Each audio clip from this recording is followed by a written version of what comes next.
Radhe Radhe. Brajdham channel में आप सबका स्वागत है। तो आप रसपान कर रहे हैं माघ मास के महात्म की कथाओं का। मेरी कुछ गलती की वजह से आप माघ मास के महात्म के तीसरे अध्याय की कथा का श्रवण नहीं कर सके, उसके लिए मैं आप सबसे क्षमा प्रार्थी हूँ। अब मैं आपको माघ मास के महात्म के तीसरे अध्याय की कथा सुनाऊंगी। पिछले अध्याय में आपने सुना कि गुरु वशिष्ठ राजा दिलीप को भृगु ऋषि का वृत्तांत सुनाते हुए कहते हैं, तब राजा दिलीप कहने लगे कि महाराज, यह पर्वत कितना ऊंचा और कितना लंबा चौड़ा है।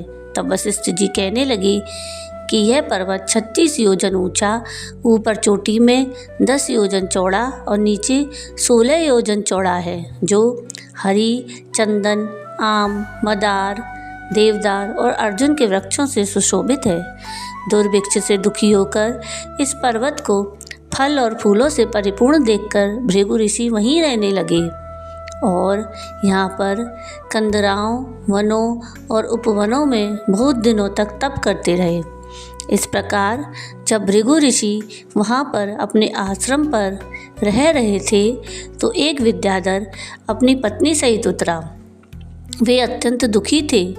उन्होंने भृगु ऋषि को प्रणाम किया और ऋषि ने बड़े मीठे स्वर में उनसे कहा कि हे विद्याधर, तुम बड़े दुखी दिखाई देते हो, इसका क्या कारण है?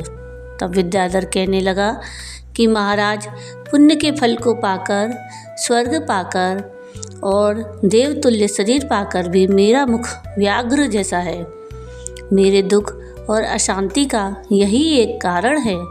ना जाने किस पाप का फल है। मेरे चित्त की व्याकुलता का दूसरा कारण भी सुनिए। मेरी पत्नी अति रूपवती, मीठा वचन बोलने वाली, नाचने और गाने की कला में अति प्रवीण, शुद्ध चित्त वाली, सातों सुरों वाली, वीणा बजाने वाली, जिसने अपने कंठ से गाकर नारद जी को प्रसन्न किया, नाना स्वरों के नाद से वीणा बजाकर कुबेर को प्रसन्न किया, अनेक प्रकार के नाच ताल से शिवजी अति प्रसन्न और रोमांचित हुए। शील, उदारता, रूप और यौवन में स्वर्ग की कोई अप्सरा भी इस जैसी नहीं है। कहाँ ऐसी चंद्रमुखी स्त्री और कहाँ मैं व्याघ्र मुख वाला, यही चिंता सदैव मेरे हृदय को जलाती है। विद्याधर के ऐसे वचन सुनकर तीनों लोकों के भूत, भविष्य और वर्तमान की बात जानने वाले तथा दिव्य दृष्टि वाले ऋषि कहने लगे कि हे विद्याधर, कर्म के विचित्र फलों को प्राप्त होकर ज्ञानी पुरुष भी मोह को प्राप्त हो जाते हैं। मक्खी के पैर जितना विष भी प्राण लेने वाला हो जाता है। छोटे छोटे पापों का फल भी अत्यंत दुखदायी हो जाता है। तुमने माघ मास की एकादशी का व्रत करके द्वादशी न आने तक शरीर में तेल लगाया, इसी पाप का अम्र से व्याघ्र हुए। एकादशी के दिन उपवास करके द्वादशी को तेल लगाने से राजा पुरूरवा ने भी कुरूप शरीर पाया था।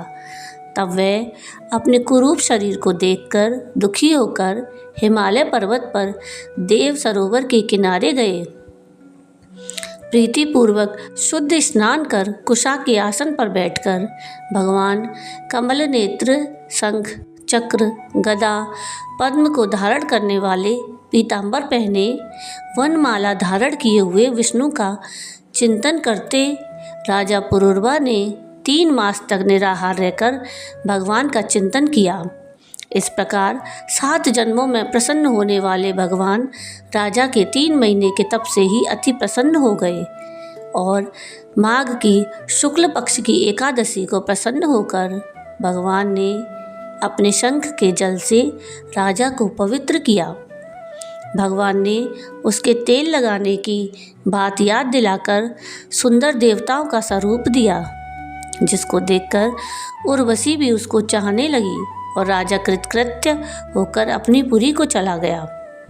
भृगु ऋषि कहने लगे, हे विद्याधर, इसलिए तुम क्यों दुखी होते हो?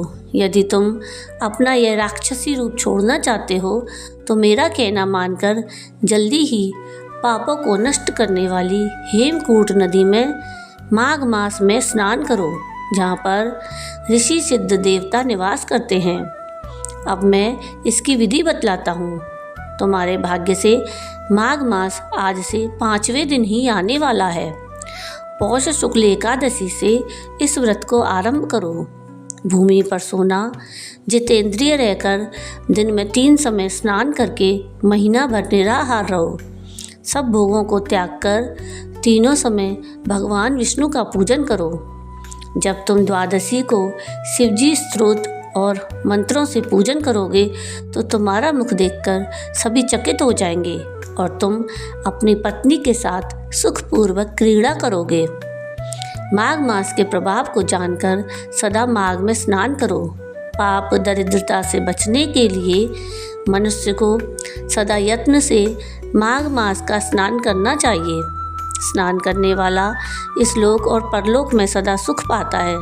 वशिष्ठ जी कहते हैं कि हे दिलीप, भृगु जी के यह वचन सुनकर वह विद्याधर अपनी स्त्री सहित उसी स्थान पर पर्वत के झरने में माघ का स्नान करता रहा और उसके प्रभाव से उसका मुख देव सदृश हो गया और वह मणिग्रीव पर्वत पर आनंद से रहने लगे। भृगु जी भी नियम की समाप्ति पर शिष्यों सहित ईवा नदी के तट पर आ गए। राधे राधे। तो ये थी कथा माघ मास के महात्म के 3रे अध्याय की। आपको ये कथा कैसी लगी मुझे कमेंट करके ज़रूर बताइएगा, और अगर आपको ये कथा पसंद आई हो तो प्लीज़ इसको लाइक शेयर ज़रूर कीजिएगा और प्लीज़ मेरे चैनल को सब्सक्राइब कीजिएगा। और जो मुझसे गलती हुई उसके लिए मुझे क्षमा कीजिएगा और कमेंट में राधे राधे ज़रूर लिखिएगा। और वीडियो पूरा देखने के लिए थैंक यू। राधे राधे।